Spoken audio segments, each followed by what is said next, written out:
It started around 8 o'clock. Explosion boomed into the night. Spectacular general. Still, You can still see the orange glow. there's just no way to quantify this.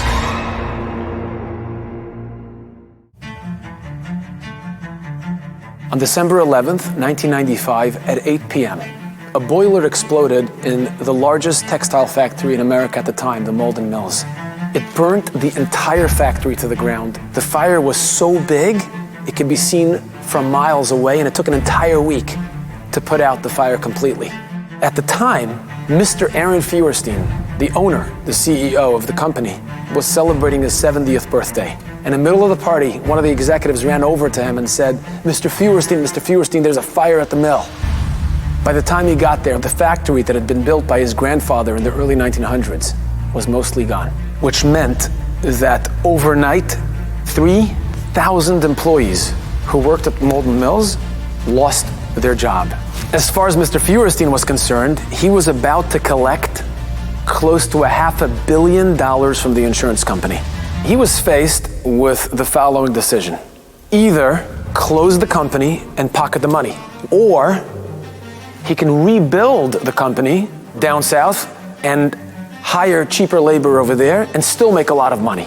Either choice would have been common practice amongst CEOs at the time. Everybody expected for Mr. Feuerstein to do the same. The next morning, Mr. Feuerstein called a press conference. Thousands of people were crammed and jammed into this huge auditorium. Senators, politicians were there. And in front of everyone, he gets up and he makes this stunning announcement. He pledged to rebuild the factory right here in Massachusetts, bigger and better than ever before. And not only that, he continues and he says, every single one of you will continue receiving your monthly paychecks until it's rebuilt. All our employees will be paid their full salaries. The entire place erupted. There was so much emotion. It was charged because people were so anxious and nervous up to that point, thinking they lost their livelihood. And all of a sudden, the saint of a man gets up and he pledges and he promises that they have nothing to worry about. News media outlets showed the footage of him making the announcement, and they also showed people waiting online afterwards to pick up their paychecks. It made national and international headlines. You'll receive your bonuses and everything today. He was interviewed by dozens of news media outlets, and they asked him, they said, why would you even do that? My father, who was a very observant Jew, taught me, and I still remember his quotation, which was, Bimkom she'ein anoshim, in those circumstances where there is a moral vacuum, hishtadel liyos ish, do everything within your power to be a man.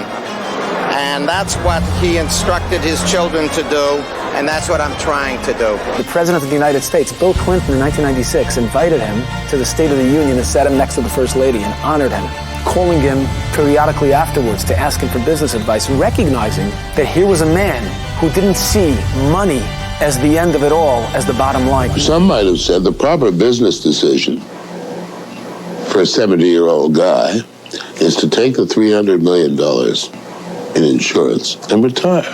And what would I do with it? Eat more? Buy another suit? Retire and die? Huh. No, that did not go into my mind. That was not an option, not for a second. I was only 14 years old when this happened. But recently, when I heard about it again, I wondered, is Mr. Feuerstein still alive? Can I interview him? Can I meet him? And maybe even can I get a blessing from a great man like that? I made some calls, and I found that he lives in Brookline, Massachusetts. He's alive and well. He hasn't given an interview in 25 years. He said yes.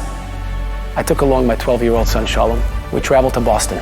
We came to the house of his granddaughter, Marika Feuerstein. He lives with his granddaughter, 95. Not a young man anymore, but completely healthy and completely with it. As I walked into his home and shook his hand, I can see in his eyes the wisdom, the life experience. And I was really excited to sit and talk with him. The first question I asked him, I said, Mr. Feuerstein, what gave you the courage, the strength to walk away from hundreds of millions of dollars and do what's right? and treat the workers properly like human beings, take care of them? First of all, the Torah. As a young man, when I read and studied the Torah, that showed me the way of life. That was very, very important. Lo sa shok soche, not to oppress the worker. You got a lot of workers. Not to oppress the worker, because he's an oni and an evion. We considered him a human being, not a pair of hands. And there's a difference. He said, my father was a great example. He was a big tzaddik. He also taught me to be a mensch. My father was a tzaddik and had great influence over me. Today we see orthodoxy prospering. But when my father was a young man, orthodoxy was dying. And my father was the one who kept the Orthodox alive in Boston. The business was started by his father, Henry Feuerstein.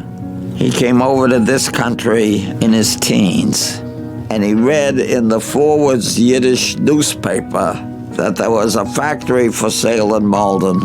He went to see the factory. He knew nothing about knitting machinery, nothing about sweaters, nothing about anything, any product. He said, there's a place where I can go to shul, I'll be my own boss, and he bought it. And the business prospered, and by the time I got to the business, the Malden Knitting Mills was ranked AAA1 for credit, and they were worth millions. I asked him about the employees when they returned to work at Malden Mills after it was rebuilt. They increased productivity by 40% without a wage increase, just as an expression of gratitude to Mr. Feuerstein and what he had done. We had good employees. Many of them couldn't even speak English. But when treated like human beings, they were just terrific. They wanted me to succeed, and they increased employment without a wage increase. Then I asked him a very difficult question. I said, Mr. Feuerstein, I know that eventually your company went bankrupt. Do you ever feel that had you not done that good deed and spent the tens of millions of dollars on the employees, paying them while the company was being rebuilt, did you ever feel like you would have had the money to continue going? No. You have no right to defame God's name with your business or with your family, whatever your enterprise is. I was too enthusiastic. I should have gone slow. I wanted to go rapidly. And so I paid for it. Something he was really proud of was the building of the Shul of Young Israel in Brookline in Massachusetts. And he kept telling me, make sure you go see the Shul. A beautiful piece of architecture. I remember as a young man, it was a fight to get a minyan in the shul. I wanted to have a shul that was not in the basement. I thought that was a bekovendict for God. If you want him to dwell in the house, you have to make a nice house. So we put together the money and we built an Orthodox shul. And it's something that God could walk into. I feel like some of the Jews who went to the Beis Mikdash years ago, I'm in the presence of God. I couldn't help but feel the entire conversation with Mr. Feuerstein was just an incredible experience. I was sitting in front of a giant. He didn't look to sound good or to look good. He just looked to impart the wisdom that he had gained over the years and that he had lived by. And finally, I asked him, Mr. Feuerstein, bless me, bless my son. I'm in awe of what you have done, what you have accomplished, the decisions you have made. May God bless you and make you secure. Amen.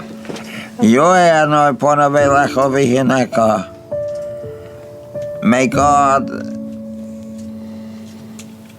see you through security intellectually, most important.